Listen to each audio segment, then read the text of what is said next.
Perkenalkan, nama lengkap saya Clara Polietiwatan Lamawato dengan NIM 2020-27700. Saya dari kelas A semester 2 program studi PGSD. Di sini saya menjelaskan yang pertama konsep dasar manusia. Manusia yang pertama dari organ tubuh. Manusia berasal dari sel telur yang terbuai oleh sperma.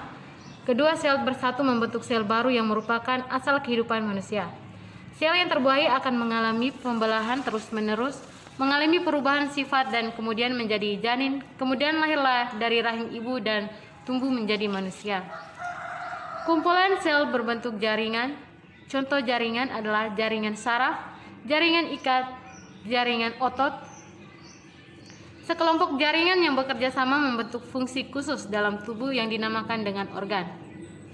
Contoh organ tubuh adalah jantung, paru-paru, dan lambung. Yang pertama, organ pernapasan. Bernapas merupakan proses mengambil zat yang dibutuhkan oleh tubuh untuk proses pembakaran atau oksidasi. Zat yang diambil adalah oksigen. Oksigen dibutuhkan dalam proses pembakaran untuk mengoksidasi zat makanan, terutama karbohidrat dan lemak. Dari proses tersebut makhluk memperoleh energi. Sisa pernapasan manusia yang dikeluarkan tubuh adalah gas, karbon dioksida, dan uap air. Organ pernapasan manusia terdiri dari yang pertama hidung. Ketika bernapas, organ pertama yang membantu proses pernapasan adalah rongga hidung. Pada rongga hidung terdapat rambut hidung yang berfungsi menyaring udara. Pada rongga hidung juga terdapat ujung-ujung saraf pembau. Yang kedua, pangkal tenggorokan atau laring. Organ pernapasan berikutnya adalah pangkal tenggorokan atau laring yang berfungsi sebagai tempat melekatnya pita suara. Yang ketiga, batang tenggorokan atau trakea. Pada trakea terdapat katup epiglottis yang membuka dan menutup saluran pernapasan. Ketika berbicara katup menutup saluran makanan dan tertutup dan saluran pernapasan terbuka. Yang keempat, bronkus atau cabang batang tenggorokan. Pada batang tenggorokan terdapat cabang yang menyambungkan trakea dengan paru-paru. Bronkus tersusun atas tulang-tulang rawan yang membentuk cincin. Bronkus terdiri dari dua cabang yang menyambungkan ke paru-paru kanan dan ke paru-paru kiri. Yang kelima, bronkiolus.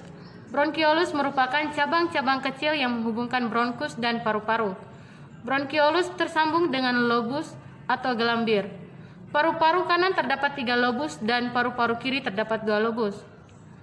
Yang keenam, paru-paru atau pulmo. Paru-paru terletak di rongga dada. Di dalam paru-paru terjadi pertukaran udara yang mengandung CO2 dan O2. Pertukaran tersebut terjadi dalam gelembung paru-paru atau alveolus. Pada saat bernapas terdapat proses pengambilan udara oleh paru-paru atau inspirasi dan proses pengeluaran udara oleh paru-paru atau ekspirasi.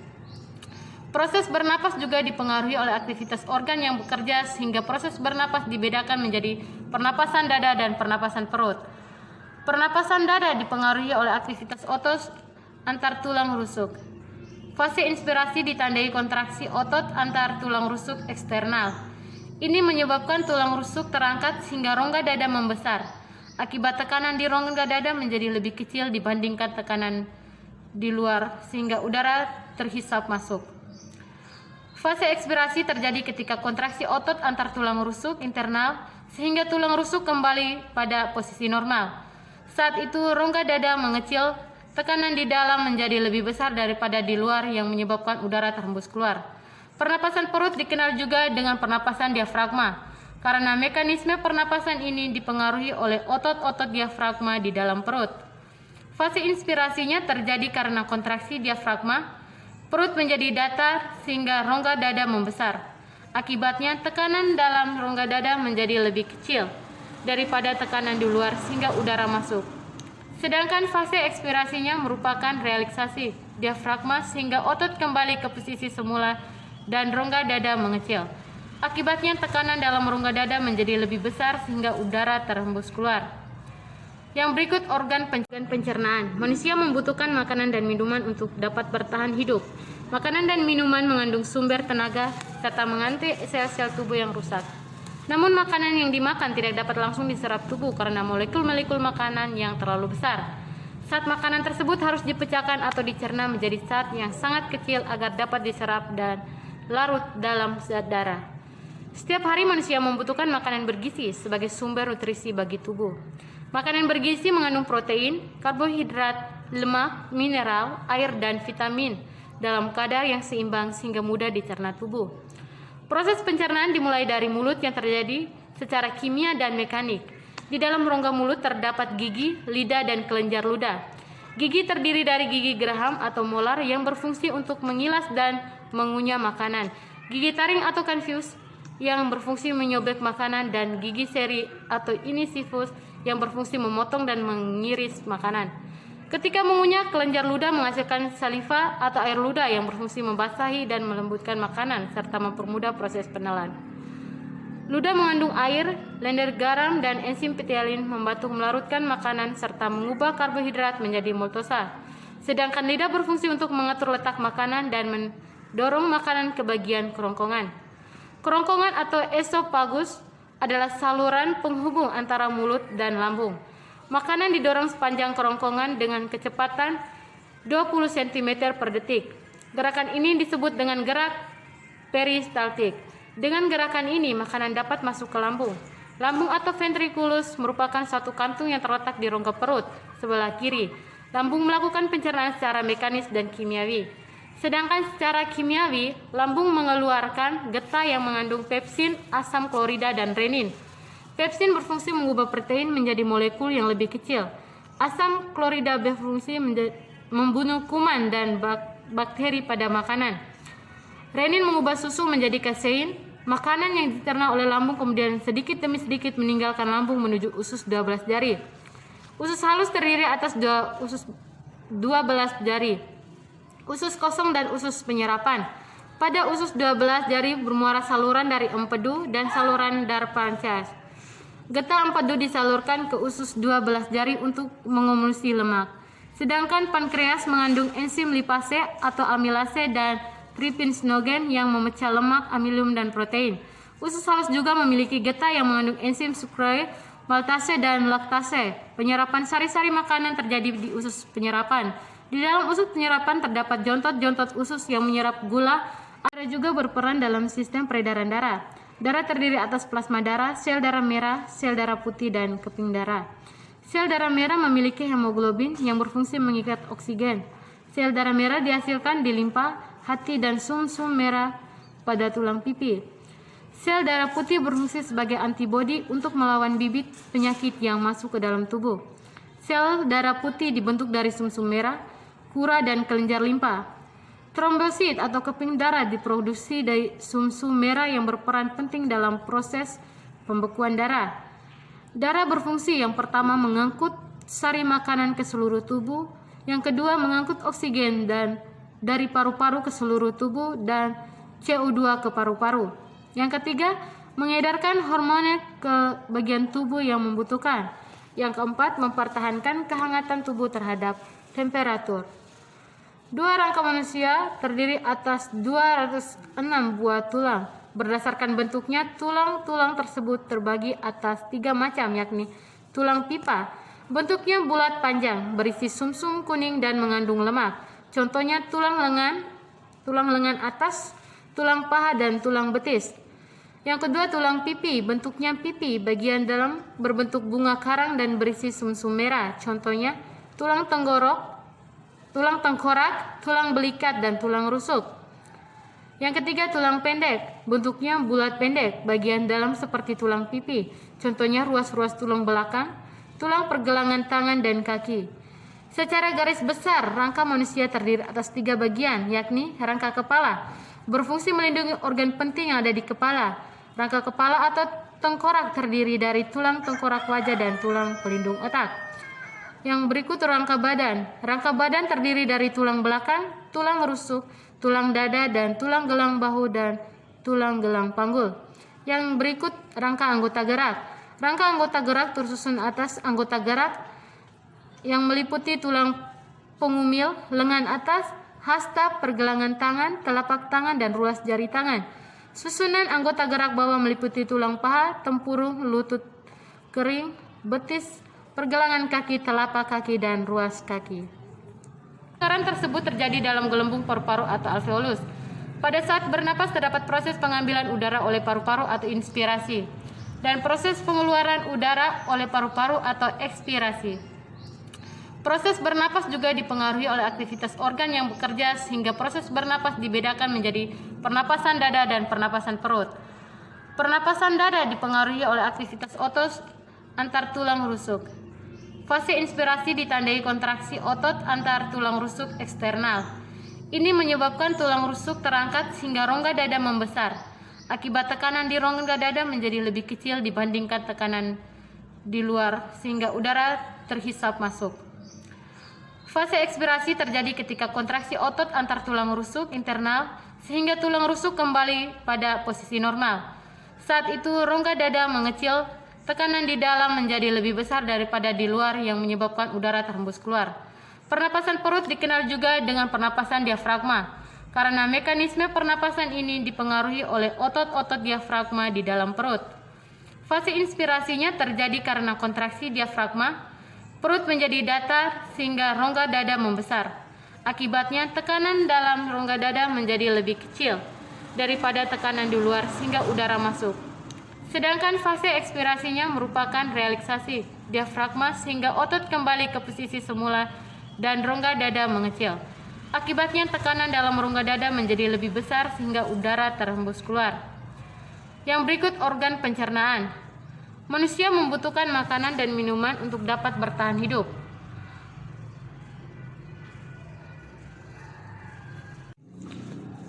Yang berikutnya tumbuhan. Bentuk luar tubuh, tumbuhan dan fungsinya.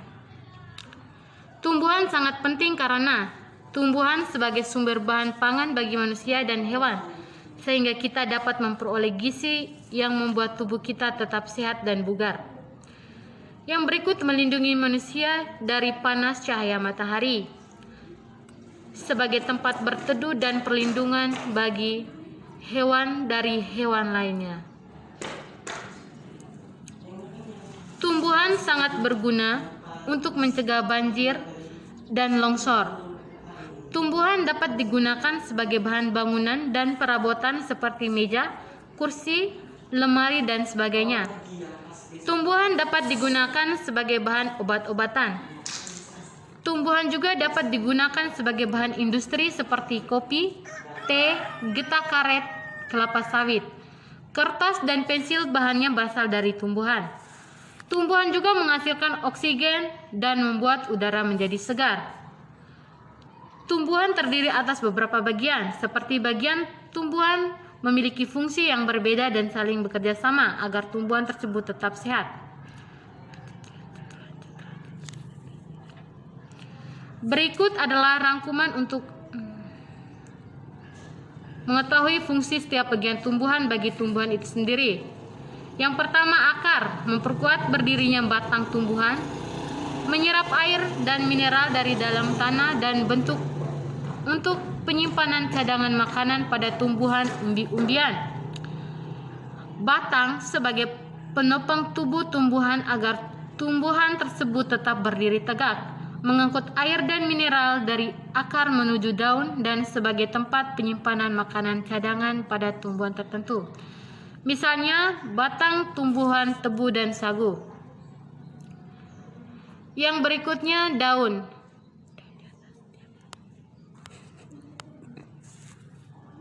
Daun sebagai tempat proses pembuatan makanan dan sebagai alat pernapasan. Yang berikut bunga sebagai alat perkembangbiakan. Buah dan biji, daging buah berfungsi untuk melindungi biji.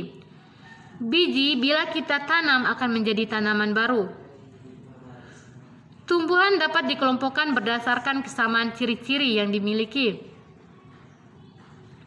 Yang pertama, buah, daun, batang, biji dan akar dari beberapa tumbuhan dapat dimakan. Yang berikut batang tumbuhan memberikan kita kayu untuk dibuat kursi dan meja. Yang berikut daun tumbuhan dapat digunakan untuk membuat atap rumah, caping, dan membungkus makanan. Yang kedua, perkembangbiakan tumbuhan. Yang pertama generatif, yang kedua vegetatif. Batang, biji dan akar dari beberapa tumbuhan dapat dimakan. Yang berikut batang tumbuhan memberikan kita kayu untuk dibuat kursi dan meja. Yang berikut daun tumbuhan dapat digunakan untuk membuat atap rumah, caping, dan membungkus makanan. Yang kedua, perkembangbiakan tumbuhan. Yang pertama, generatif. Yang kedua, vegetatif. Baik, yang berikut kita lanjut dengan hewan. Yang pertama, bentuk luar atau morfologi tubuh hewan dan fungsinya. Bagian tubuh luar kucing, salah satu contoh hewan peliharaan yang sering kita temukan di rumah adalah kucing. Kucing banyak dipelihara karena jinak dan bentuknya yang lucu. Tingkah laku hewan yang satu ini memang lebih cenderung sangat alami. Karena secara naluri, kucing adalah hewan yang diciptakan memiliki pergerakan sangat cepat. Jenis kucing sangat beragam. Ada kucing Anggora, kucing Persia yang memiliki bulu rambut yang sangat halus dan lembut. Kucing memiliki bagian tubuh antara lain sebagai berikut. Tubuh kucing terdiri atas 3 bagian, bagian kepala, bagian badan, dan anggota tubuh. Pada kepala kucing ada mata berfungsi untuk melihat, telinga untuk mendengar, hidung untuk mencium, mulut dan gigi untuk mengunyah makanan. Kucing memiliki 4 kaki, setiap kaki memiliki 4 jari dan setiap jari memiliki kuku yang sangat tajam. Kuku pada kucing berguna untuk mencengkram mangsa. Jadi fungsi kaki untuk bergerak dan mencengkram.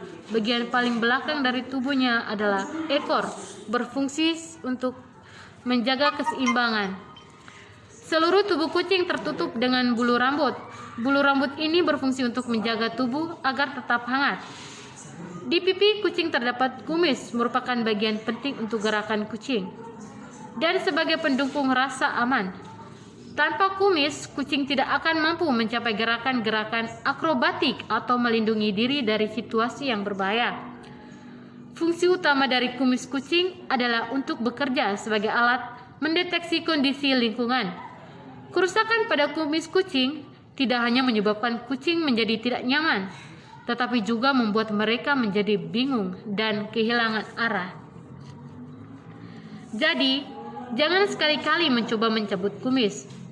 Yang berikut bagian tubuh luar burung selain kucing. Burung merupakan contoh hewan peliharaan yang sering kita temukan di rumah-rumah.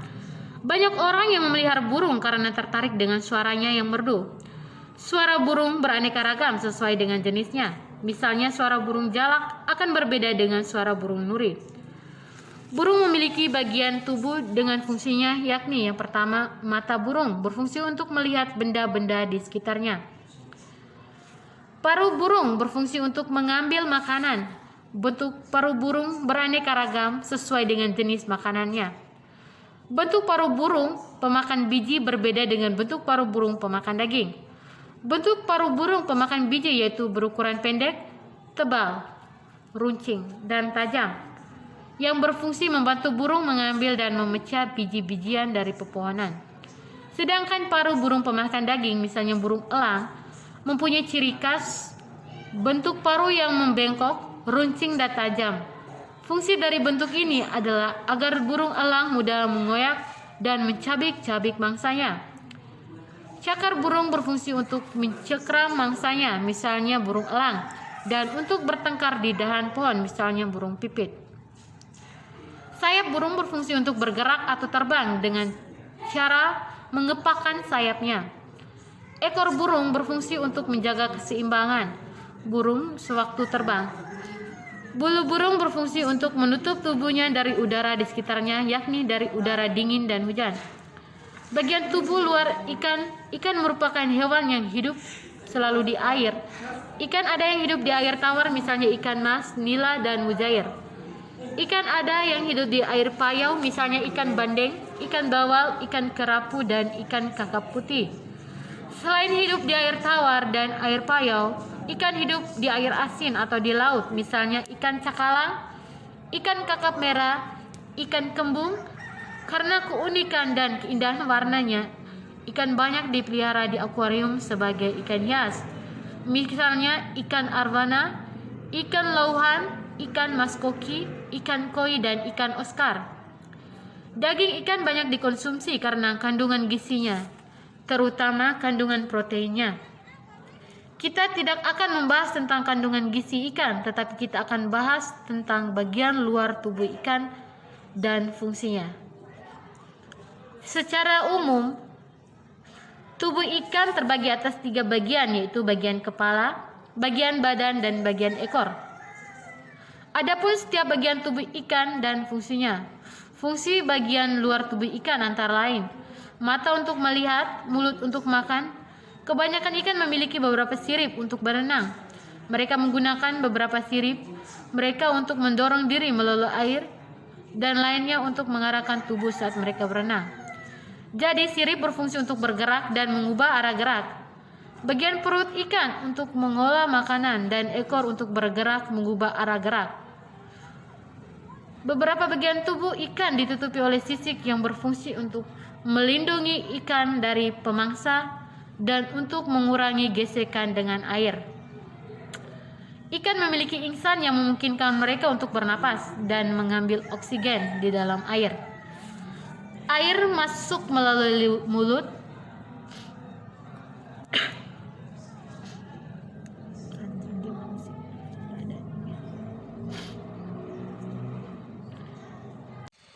Yang berikut daur hidup hewan.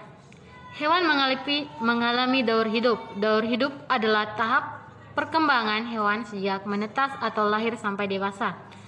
Daur hidup tiap hewan berbeda-beda. Ayam betina dewasa dapat menghasilkan telur. Telur ayam menetas setelah dierami induknya selama 21 hari. Pada saat menetas, anak ayam berbulu sangat halus. Setelah dewasa, berbulu-bulu itu berubah seperti bulu induknya. Setelah dewasa, ayam betina dapat menghasilkan telur. Demikian juga yang terjadi pada kucing. Kucing betina dewasa dapat melahirkan anak kucing. Anak ayam dan anak kucing sangat mirip dengan induknya. Kedua hewan itu tidak mengalami perubahan bentuk tubuh pada tahap pertumbuhannya.